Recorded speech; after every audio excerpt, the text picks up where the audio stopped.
4 dari 150 jenis autoimun ada di badan lo. Ya.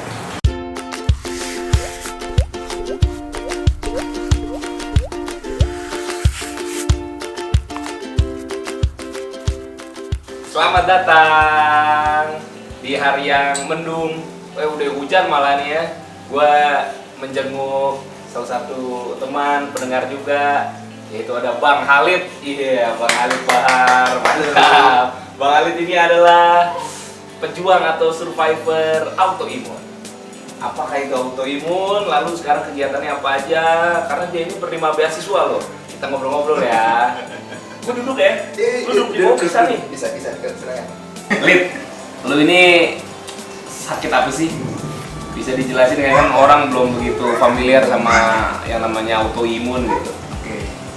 Sakit sih sebetulnya ya kita tahu ya, kalau kita baca literatur segala macam kan autoimun itu kan ada sekitar 150 jenis.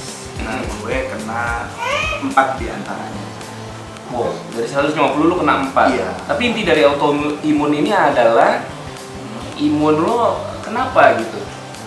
Kalau kita baca di kalau googling ya, autoimun itu kan sebetulnya imun yang nggak bisa membaca teman-teman yang lainnya itu, bahwa itu adalah temannya, sehingga temannya sendiri diserang gitu. Jadi kalau misalnya ada peperangan, jadi tentara musuh ini nyerang temannya sendiri, padahal mungkin itu tentara lawannya atau apanya gitu. Jadi dia saling menyerang. Jadi imun lu keblinger gitu ya? Iya. Jadi dia nggak bisa ngebaca situasi badan gue, misalnya gue lagi drop, ya tambah diserang sama dia, bukannya ngebantu naikin imun, malah menyerang imun gue sendiri gitu. Apa salah lu, Lid? Pusing kan lo? Apa salah lu bisa? Kenapa bisa sampai sakit kena autoimun ini? Kalau dilihat ya, dari gejala-gejalanya sih kan emang sampai sekarang kok autoimun itu gejalanya sulit untuk dideteksi ya. Jadi penyebabnya belum ada rumus pasti. Betul, gitu ya? menurut dokter sih gitu ya. Walaupun menderita autoimun dengan 4 jenis ya, tapi Halid ini keren banget. Jadi psikolog, terus juga penerima beasiswa untuk S2 dan sekarang sedang menyelesaikan tesis di Atmajaya. Nih ya, kita lihat foto-fotonya dulu nih.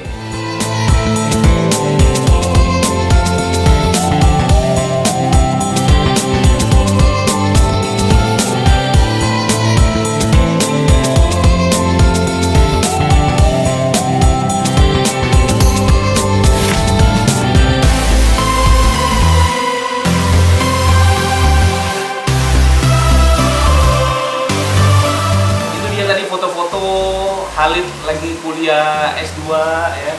Dia dulu tuh keren banget deh dengan segala apa ya bilangnya, kelemahan lo gitu. Bisa lah ya gue bilang kayak gitu ya. Mungkin karena psikolog kali ya, jadi Asik. gue langsung mereplace ya. Iya.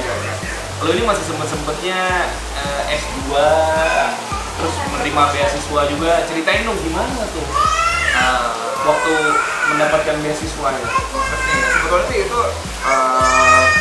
secara tidak langsung aja ya. Jadi begitu gue kena penyakit ini secara beruntun, gue ngerasa loh kok gue jadi kayak nggak berfungsi apa-apa gitu. Karena Jadi gue kayak mayat hidup aja gitu. bener. Jadi gue dulu sempet kayak kena brain fog gitu ya. Jadi emang ciri khas penyakit autoimun ini ada brain fognya juga. Jadi kabut. Ya mungkin karena berkabut gitu jadinya ngomong suka nggak nyambung. Jadi kalau misalnya gue lagi ngomong sesuatu sama lo, terus tiba-tiba gue bisa berubah pembicaraan gue sama orang lain terucapnya ke lo gitu. Nah itu gue akhirnya gue ngerasa gue nggak pernah mau ngomong lagi. Gue lebih banyak kayak istilah menutup diri lah ya. Terus gue pikir-pikir ngapain juga gue terus dengan kondisi gue seperti ini. Nah, gue dapat support dari beberapa teman-teman juga, dan di situ gue mulai coba lagi. Terus gue pikir-pikir, iseng-iseng dapat gue bikin penyakit gue dengan sekolah lagi gitu kan. Sebetulnya itu secara tiba-tiba aja sih. Nah, ada seseorang yang coba ngorek saya untuk ngomong-ngomong segala macam kayak gitu. Terus kemudian dia nanya, boleh nggak karena gue belum pernah nengok lu dan segala macam itu, gue ngebiayain kuliah lo sampai selesai. Oh jadi beasiswanya ini perorangan ya? Lebih ke perorangan. Bukan dari lembaga, dari perorangan. Bukan. Oh jadi hikmahnya adalah kalau kita punya mimpi, jalannya ada aja nih Iya, berarti ya. betul. Dan Dan perorangan lo beasiswanya. Emang gue nggak kepikiran sama sekali, gue juga nggak pernah mikirin. Ketika gue daftar kuliah itu, gue nggak pernah mikirin nanti dananya dari mana ya, gue gimana. Oh jadi lu daftar dulu? Gue daftar dulu, gue nekat banget. Dan itu juga gue ketika keterima di kampus itu, gue juga belum selesai hasil tes itu keluar. Ketika di interview gue udah dibilang, ya udah kamu lolos katanya gitu. Nah, di saat itu gue bilang, gile banget nih gue. Gue tiba-tiba udah lolos aja gitu kan. Ya bukan kasihan, dia mungkin melihat niat lu yang sangat positif. Mungkin seperti itu. Lu gimana nih kuliah tuh berarti? Lu pakai ini kursi roda dan tongkat gitu. Ya, gue kan ini, jadi karena gue banyak mengkonsumsi obat-obatan, jadi sekarang bongkol tulang paha gue itu hancur. Jadi kalau menurut saran medis sih gue harus beroperasi, cuman gue masih belum berani untuk operasi itu. Jadi Karena uang selain masalah biaya juga yang cukup besar, gue masih mempertimbangkan efek dari operasi itu, karena kan tulang itu tuh benar-benar diganti ya, diganti sama bahan metal dan segala macam. Nah, gue sempat nanya-tanya sama orang-orang yang udah pernah operasi, katanya masuk security check-in di bandara aja itu bisa bunyi gitu loh, gara-gara alat itu di dalam. Terus kalau kondisi dingin kayak di puncak gitu karena kita kedinginan bisa bikin hidup juga. Jadi banyak yang nyaranin juga kalau misalnya belum terlalu parah banget, rasa itu sakit banget, kalau itu sakit. Makanya gue menghindari banget untuk yang perjalanan yang jauh pakai tongkat. Gue lebih pakai kursi roda. Jadi gue biasanya kalau pulang kerja, gue ke kampus setiap hari Jumat, ya Jumat sama Sabtu gue ke kampus, gue kuliah. Terus yang gue salut di kampus itu adalah teman-teman dan dosennya juga support lah ke gue. Jadi ini at least membantu lo. Iya, apalagi ketika ada tragedi, gue sempat jatuh pingsan di kampus gitu, malam-malam teman-teman bawa gue ke rumah sakit dan ada yang nungguin sampai tengah malam juga di rumah sakit gitu. Thanks buat angkatan gue. Itu dia ngebantu banget lah pokoknya. Jadi gue awal kuliah itu setahun pertama gue ngerasa yang naik turun kondisi itu biasa gitu. Tapi ketika gue udah mulai terakhir nih sekarang, gue lagi Tesis nih ya. lagi nyelesain tesis, gue akhirnya memutuskan untuk berhenti kerja dulu.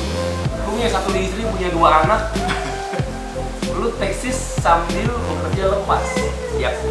Bisa itu ya. Bisa. Rezekinya ada aja. Iya dong. Kalau matematika manusia kayaknya sulit tuh. Ya itu yang gue bilang kan, matematika manusia itu beda sama matematika Tuhan. Orang pasti semua bilang, gila lu anak istri lu mau dikasih makan apa nanti gitu ya. Gue sih cuma ketawa aja, meskipun ada rasa was-was ya dalam diri gue, apalagi pertama kali gue menyatakan berhenti dari kantor itu, udah semakin dekat hari gue mau berhenti kerja, gue mulai mikir ternyata gimana ya buat 3 bulan ke depan gitu kan.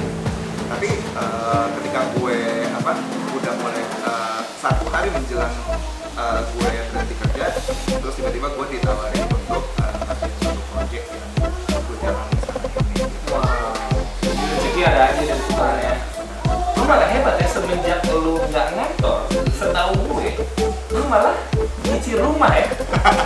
Iya kan, di Jawa Barat kan? Iya. Ya banyak deh pokoknya yang nggak masuk di pikiran kita, Nggak masuk di akal sehat ya sebenarnya. betul. Tapi gue ngerasa yakin aja, gue ngerasa optimis aja gitu. Sama kayak dulu gue juga pernah waktu kuliah S1 gue mau nerusin izin prakteknya. Gue juga gak punya uang, gue juga bilang ya udah mending kerja dulu daripada ngambil izin praktek gitu. Terus tapi gue pikir gue harus selesai nih. Nah itu gue juga dapat beasiswa juga dari orang kan, sampai sekarang masih ada orangnya, baik banget. Dan gue bukan minta ya, gue bilang gue mau lanjutin kuliah gini. Terus tiba-tiba gue disuruh datang ke kantornya dia besok paginya. langsung disediain uang itu. Oh ini waktu Ngambil ijazah. yang psikolog itu Iya. pengen jadi psikolog. Ada yang mau sampai nggak? Silakan dan.